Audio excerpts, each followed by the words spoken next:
Well, good morning, Excellencies, Excellency. As I just mentioned, all my admiration. You're an extraordinary woman, definitely someone who many are feel inspired by.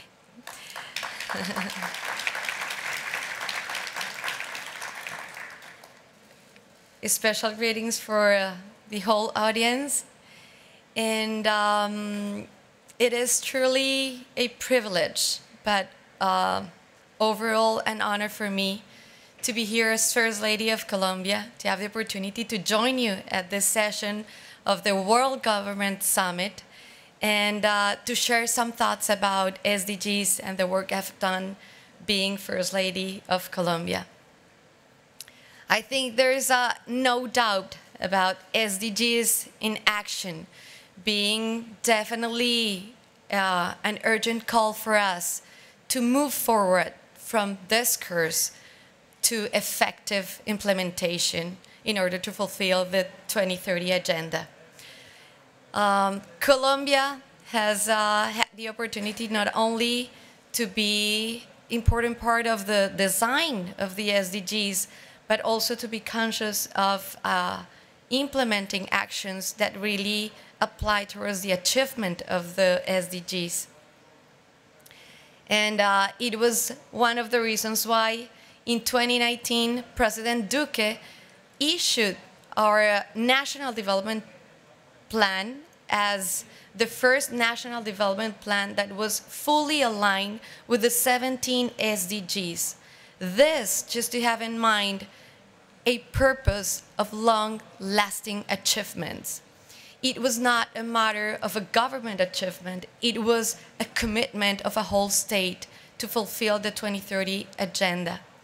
So from my perspective and from my role as First Lady, I found also in SDGs a great opportunity. I found on SDG 17 two major capacities that I identified on a role that in many countries as Colombia is sometimes perceived as a rule without a rule book, as one of the previous First Ladies, Laura Bush, would mention once. And in fact is unfortunate sometimes a role that is misunderstood and sometimes even vandalized under some stereotypes. But the truth is that more and more, every time, there are women who are willing to really serve their countries with the best of their human and their professional skills. And that was my case. I really have this obligation by heart and this voluntary commitment to serve my country and to serve it with the best part of my abilities. I'm a lawyer by profession, but I'm a server by heart. And the SDG 17 gave me the opportunity to work from a formal and more structured perspective, because I've been through my whole journey a profound believer on the power of partnerships, on the power of teamwork. And I do believe that's the best way to achieve in a more efficient and effective way every single purpose. And that was the case for me to identify two major capacities on the role, and is advocacy and convening. Two responsibilities that are fully aligned with SDG 17, which calls for articulation, for partnerships, for bringing together with one purpose. And for me, that purpose was collective well-being.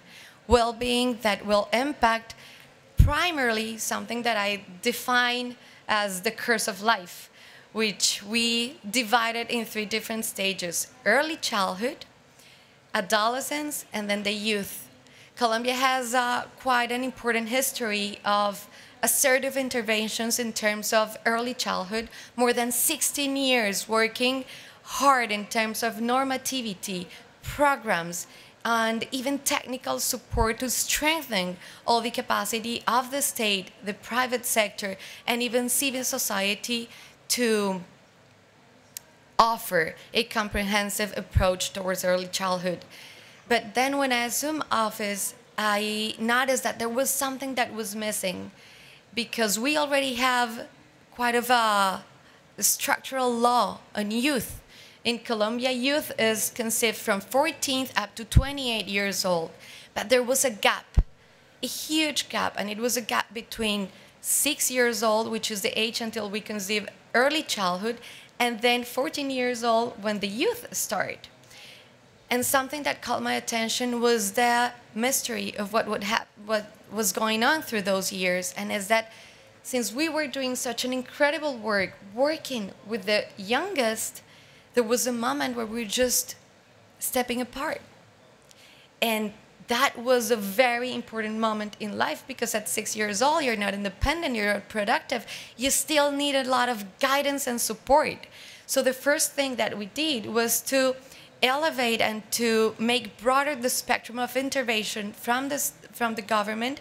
And President Duque decided to establish the Presidential Advisory for Early Childhood and Adolescences. So then the link was there. And after that, the Presidential Advisor for Youth was also created.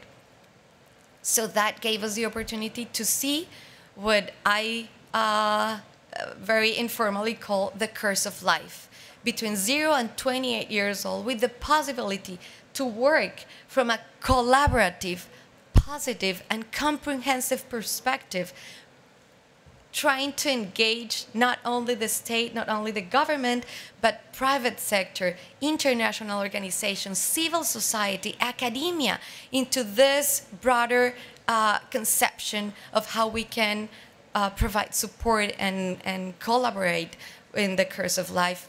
So in that sense, I decided to work as our host was mentioning in two major topics. First was nutrition. And I actually tried to use a very holistic version of nutrition, thinking of it like nourishing the body and nourishing the soul. I do believe that once you have a kid that has been properly nourished in terms of acquiring the micronutrients that would allow him or her to develop their brains at the precise extent to understand, to acquire knowledge, and to properly explore their capacities, then you will have fulfilled the goal of nourishing the body. But at the same time, you need to be conscious that is not only your brain capacities or your physical capacities, it is also your soft, for me, wrong called soft abilities, because for me are probably the strongest ones and are the ones that make you a good human being. Those are provided by what I say is nourishing the soul, and is to be raised under a caring, loving, and protecting environment. So we decided also to work under two major premises: the Great Alliance for Nutrition, which was a national alliance that we launched in order to engage all these multi-sectoral actors in this purpose of nourishing the body.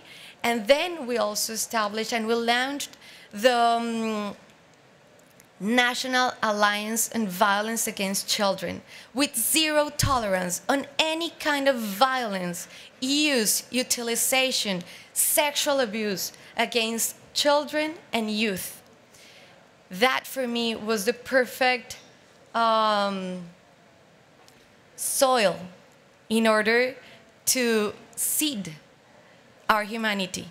So the kids, the youngest, will be growing and passing through this nice early childhood, through a transition through adolescence, to finally burst talents, abilities, and capabilities in the youth. And we were able to establish what it is now, and I'm grateful to say, a national strategy for youth, the first time that we have a national strategy in Colombia called Sacúdete, which means shake yourself. And it is also a call and a word that is really empathic with the youth, because youth, every time you think on the youngers, you think on energy, you think of creativity, you think on innovation, you think on impetus and eagerness of transforming your surroundings. So that's what we did. We launched Sacúdete, which had become this national strategy to strengthen the youth skill, to foster capacities and abilities, but at the same time to construct and to rebuild community. Community based on our territorial identity, community based on empathy, and community understand as the ability to connect one another. So that has been my major work from the role I am right now.